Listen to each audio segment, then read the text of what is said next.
Saint Xavier डमपड़ा school पूर्वतन in charge Truptimayee नारे सांबादिक सम्मेलन जरिया लक्ष लक्ष टंकार हरिलुट अभियोग आड़िले स्कूल अध्यक्ष सुजित कुमार राउत।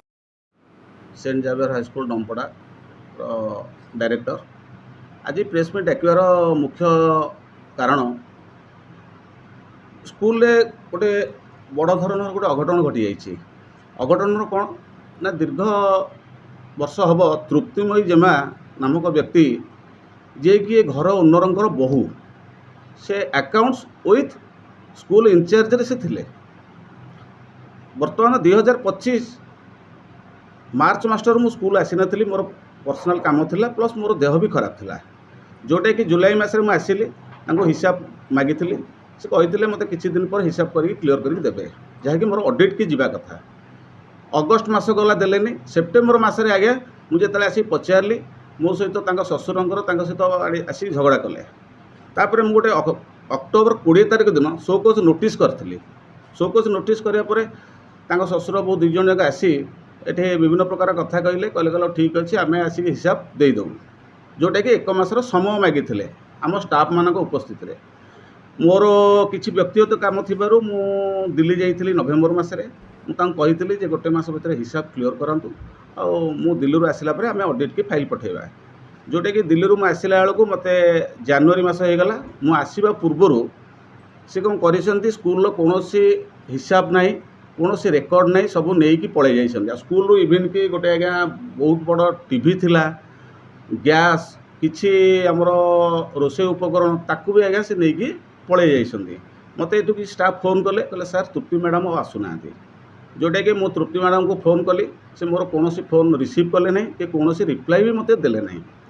ठीक अच्छे मु आसिकी इमरजेंसी पहुँचली। पहुँचा भितर देखिली आज्ञा रजिस्टर नहीं, हिसाब भी देखिली। हिसाब करिया भितर 9 लाख टंका पाखापाखि कैश रो आत्मसात करिसेंती, प्लस तांको अकाउंट को आम स्कूल पेरेंट्स माने 4 लाख टंका पठे देइसेंती, ताकू भी से आत्मसात करिसेंती।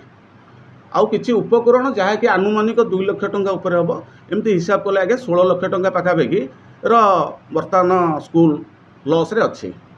जहाँ फल कि मुझे लोकाल सरपंच को जनईली, सरपंच आपको जन बोली बुझे बोली कहते।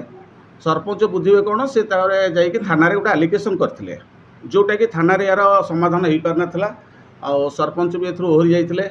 लोकाल रु किछि भद्र व्यक्ति भी आसते, जहाँकि विभूति दल और तृप्ति मैडम को कथार कौन सी व्यक्ति मुंड पुराइबे चाहूना। से आम बाध्य हलु जाकि थाना को जीवाई। थाना को जीवा भितर थाना आईआईसी की आम सब एविडेंस देलु। 9 लाख टंकार कैश आउ 4 लाख टंका अकाउंट को जाइए। 13 लाख 2 लाख रु एभव आमर जो आसुसरी सब ये सब जिनसर तर्जमा कले। बाध्य होइकि आईएसआर परदिन आपको रेजिस्ट कले केसटा। आपर आज्ञा ये बहुत इलीगल काम से करती जे कि तृप्तिमयी जेमा, जोटा कि स्कूल बाद जिते आम सीसीटीवी लगी पचरे देखे आसी जे स्कूल पर से आसिक स्कूल ताला खोलती, ताला खोलिकी बहुत इलीगल काम भी करती, जोटा कि सीसीटीवी यार प्रमाण अच्छी। दरकार पड़े आगू भी आपण मानू भी आम दे पारू।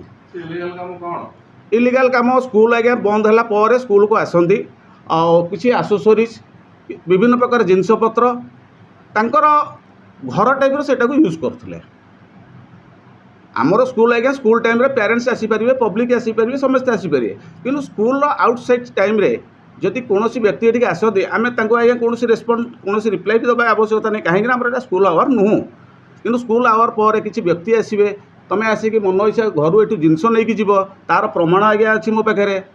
ये सब विभिन्न प्रकार करती। बहुत दिन है सब जिनस मत आज्ञा मानसिक हारासमेंट करती। बर्तमान से पिला मानू आमर अभिभावक मानू भी हारासमेंट करुँच, विभिन्न मिछ सहित कथा कहते विभिन्न फोन करके, जहाँकि आम गार्डियन मैंने बर्तमान बहुत हारासमेंट अच्छा। से आज मु चिंता कली जे आपण मान माध्यम आमर जो अभिभावक मैंने अच्छा से आटलिस्ट जानतु जे नहीं सत्यता कौन अच्छी। प्रकृत में तृप्ति मैडम जोटा कहते सत्य ना स्कूल जहाँ भी से करा सत्य। निश्चिंत व्याघात आज्ञा हो केवल तृप्ति मैडम जहाँकि से मूलरू ये स्कूल गोटे इंचार्ज भाया से थिले, जहाँ भी ए टू जेड से संपूर्ण हैंडल करथुले पैसा ठू आरंभ करके गार्डियन मानठू आरंभ करके पिला मानठू आरंभ करके सब प्रकार से करुथुले जहाँकि एटे प्राय अभिभावक मैंने मते कहीं चिन्ह ना चिन्हती कहले तृप्ति मैडम को आज अभिभावक एति कहया मुझे चाहूँगी जे तृप्ति मैडम जहाँ भी कहते तांकर जहाँ भी अभियोग अच्छी आईएस आम आम केस रेजिस्ट करूँ आ जहाँ भी तांकर पैसा पत्र नहीं पूरा प्रमाण आम रखीचु आ प्रमाण को से सत्य भाविकी तांको पिला मानकु भविष्य में से स्कूल छाड़तु एतिक मोर कहबार अभिप्राय। बांकीरू मानस रंजन साहू का रिपोर्ट संघर्ष टीवी।